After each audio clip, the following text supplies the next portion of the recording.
How much do you intend to grow this year? What is going to be your next breakthrough idea? The destiny of this industry is in your hands. Pay attention, ladies and gentlemen, to those happy accidents that are occurring around your operation. But they launched that sucker and they gave it the name the radar range. Make innovation everybody's business. Not just people in R&D, not just people in the head shed, everybody. Because you never know where your next breakthrough idea is going to come from. Hello, I'm Robert Tucker, futurist and innovation expert. All too often these days, we're hearing disrupted companies say things like, "We just didn't see it coming," or "We saw it coming, but we didn't respond." And then there's this other set of companies that are jet skiing on the blue oceans of tomorrow. What do?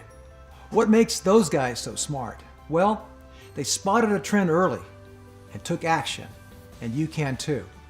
I want to share with you a tool we've developed called Trend-Driven Innovation. It's a 6-step process you can use to keep from being blindsided by change. Take a look. Number 1, identify. Identify the trends, the technologies, the disruptions coming at you on a continuing basis. Innovators are trend trackers par excellence. They take in more information. They read voraciously. They ask lots of questions. They assault assumptions. Clearly, technology is the driver today, but it's not the whole story. So track consumer trends as well, social trends, global trends, economic trends, political trends. And number 2, project ahead. 3, 5, and 10 years out. Where is this trend or this technology most likely to go? If it's a demographic trend, like the rise of millennials, for example, this generation will be 10 years older, in their prime earning and spending years.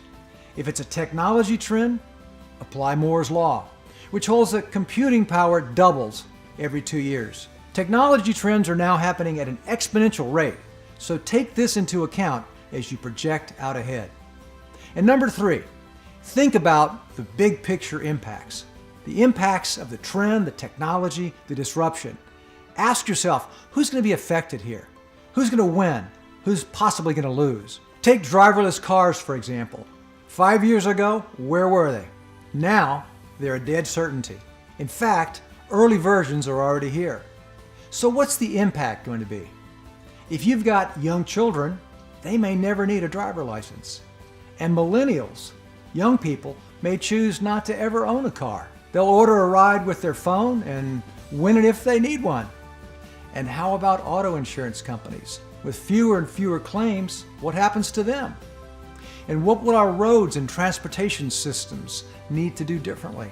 So think first, big picture. And number 4, do a SWOT analysis. Strengths, weaknesses, opportunities, and threats. Let's say you're a manufacturer and you're seeing the advance of 3D printing. Do a SWOT analysis and look at how this new way of making things will impact you and your business.